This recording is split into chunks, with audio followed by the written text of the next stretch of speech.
Hello మిత్రులారా, నా పేరు పెన్ను. నేను పెన్సిల్కి అన్నని. హాయ్ అండి, నా పేరు పెన్సిల్. నేను పెన్నుకి తమ్ముడిని. మేమిద్దరం కలిసి ఒక యూట్యూబ్ ఛానల్ పెట్టాము. దాని పేరే VM2D క్రియేటర్స్. ఈ ఛానల్ ఎందుకని అంటే, ఈ ఛానల్లో త్వరలో మంచి మంచి కథలతో 2D యానిమేషన్ వీడియోస్ వస్తాయి. అంతేకాకుండా మేము ఎలా క్రియేట్ చేస్తున్నామో ఈ ఛానల్లో పెడతాము. అవి చూసి మీరు నేర్చుకోవచ్చు. కనుక ప్లీజ్ సబ్స్క్రైబ్ చేసుకోండి. అలాగే ఒక షేర్, ఒక లైక్ కొట్టండి. గంట కొట్టడం మరవకండి. పోయిన క్లాస్లో మనం ఫోటోషాప్ ఇంట్రడక్షన్ చూసుకున్నాం. ఈ క్లాస్లో మనం టూల్స్ గురించి తెలుసుకుందాం. ఫోటోషాప్ ఓపెన్ చేసుకు ఒక ఫోటో ఇన్షియేట్ చేశాను నేను. ఓకే, ఇప్పుడు ఈ ఫోటోలో నేను ఇవన్నీ మనకు టూల్స్ అని చెప్పాను కదా. ఈ టూల్స్లో మనం ఫస్ట్ ఈరోజు 3 టూల్ గురించి చెప్తాము, చూసుకుందాం. ఈ టూల్స్ నేను ఒక్కొక్క టూల్ ఒక్కొక్క వీడియోలో చెప్తాను, ఎందుకంటే మీకు డీటెయిల్గా ఎక్స్ప్లెయిన్ చేయడానికి నాకు కూడా టైం ఉంటుంది. మీకు అన్ని టూల్స్ కలిపి చెప్పారనుకోండి, వాటి గురించి మీకు ఇంట్రడక్షన్ చేసినట్టే ఉంటుంది తప్పించి వాటి ఎలా వర్క్ చేస్తున్నాయి అన్నది మీకు ఎక్స్ప్లెయిన్ చేయలేను. సో ఈ టూల్ ఈ పార్ట్లో ఈ క్లాసెస్లలో ఏంటంటే మీకు టూల్స్ అన్ని 1 by 1 ఎక్స్ప్లెయిన్ చేస్తూ వెళ్తారనమాట. ఈరోజు దాంట్లో 3 టూల్లో ఇప్పుడు నేను ఫోటో ఇన్షియేట్ చేసుకున్న తర్వాత 3 టూల్స్ సెలెక్ట్ చేసుకొని రైట్ క్లిక్ ఇచ్చాను అనుకోండి. రైట్ క్లిక్లో ఇక్కడ 3 టూల్ ఆర్ట్ బోర్డ్ టూల్ అని కనబడుతున్నాయి. వీటి షార్ట్ కట్ వచ్చేసి V. ఇప్పుడు నేను ఫర్ ఎగ్జాంపుల్ వేరే టూల్లో బ్రష్ టూల్లో సెలెక్ట్ చేసుకొని ఉన్నా, నాకు సడన్గా 3 టూల్ కావాలి. 3 టూల్ కావాలంటే దానికి షార్ట్ కట్ ఏంటి? V. నేను V సెలెక్ట్ చేసుకుంటే చూడండి V వచ్చింది.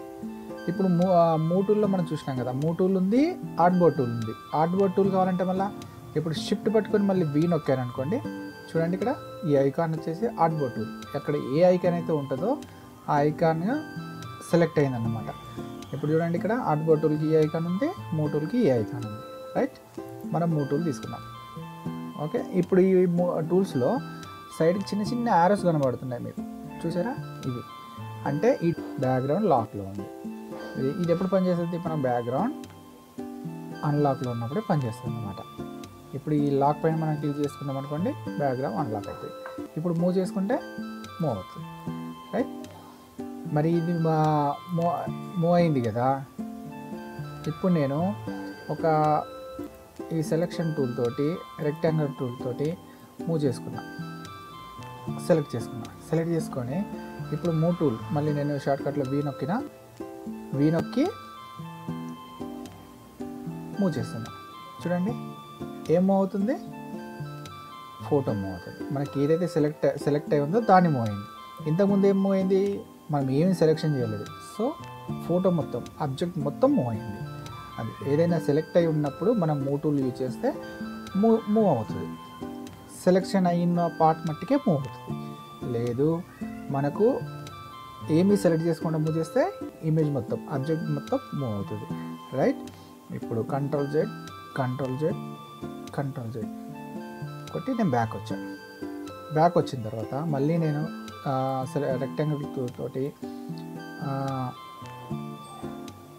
ఒక డ్రాగ్ వేసి ఇప్పుడు నేను సెలెక్ట్లోకి వెళ్ళి ఇన్వర్స్ అని నొక్కి ఇప్పుడు నేను ఫోటోని మూవ్ చేస్తాను. మళ్ళీ V నొక్కి మూవ్ చేస్తున్నా.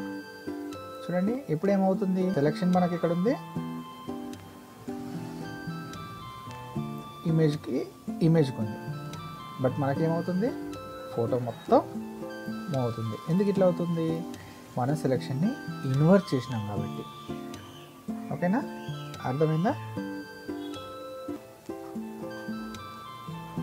ఓకే, నేను కంట్రోల్ జెడ్ అని కొట్టి బ్యాక్ వచ్చిన. ఇప్పుడు ఈ సెలెక్షన్ మనం అన్సెలెక్ట్ చేయాలంటే కంట్రోల్ D కొడితే అన్సెలెక్ట్ అయిపోతుంది. రైట్, నెక్స్ట్ దీంట్లో ఇంకోటి ఆర్ట్ బోర్డ్ టూల్ ఉంది. ఆర్ట్ బోర్డ్ టూల్ అంటే ఏంటి? ఆర్ట్ బోర్డ్ టూల్ అంటే ఏం లేదండి.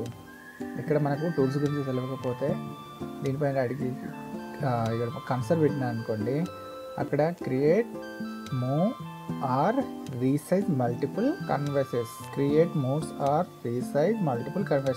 దీన్ని వచ్చేసి మనం ఇక్కడ సెలెక్ట్ చేసుకుంటే ఏమవుతుంది? ఇట్లా ఆర్ట్ బోర్డ్ లాగా ఒక స్క్రీన్ వచ్చేసింది. మళ్ళీ ఇలాంటి స్క్రీనే మనకు ఇంకోటి కావాలంటే ఇక్కడ ప్లస్ సింబల్ ఉంది కదా, ఇది నొక్కితే మళ్ళీ ఇట్లా క్రియేట్ అవుతూనే ఉంటాయి ఆర్ట్ బోర్డ్ లాగా. ఓకే, వీటి సైజెస్ మనకు పెంచాలనుకుంటే ఇట్లా పెంచుకోవచ్చు. ఓకే. మళ్ళీ ఇదే సైజులో, ఈ సైజు మనకు చిన్న సైజు కాకుండా పెద్ద సైజు కావాలి అన్నాం అనుకోండి, ఇక్కడ మళ్ళీ ఇది ప్లస్ చేస్తే వీటికి ఇంకా అదే సైజులో మనకి ఇంకా ఆర్ట్బోర్డ్ క్రియేట్ అవుతాయి అన్నమాట. ఓకే, ఇలా దేనికి కావాలంటే దాన్ని సెలెక్ట్ చేసుకొని మనం వీటి సైజెస్ పెంచుకోవచ్చు. ఇది మనం ఎక్కువ యూజ్ చేయం, ఎక్కువ మనం అయితే 3 టూల్ని యూజ్ చేస్తాం. ఆర్ట్బోర్డ్ టూల్ చాలా రేర్ అన్నమాట. ఓకే, నెక్స్ట్ క్లాస్లలో మనకు వేరే టూల్స్ గురించి చూద్దాం. ఓకేనా, థ్యాంక్ యూ అండి. ఈ వీడియో చూసినందుకు ధన్యవాదాలు.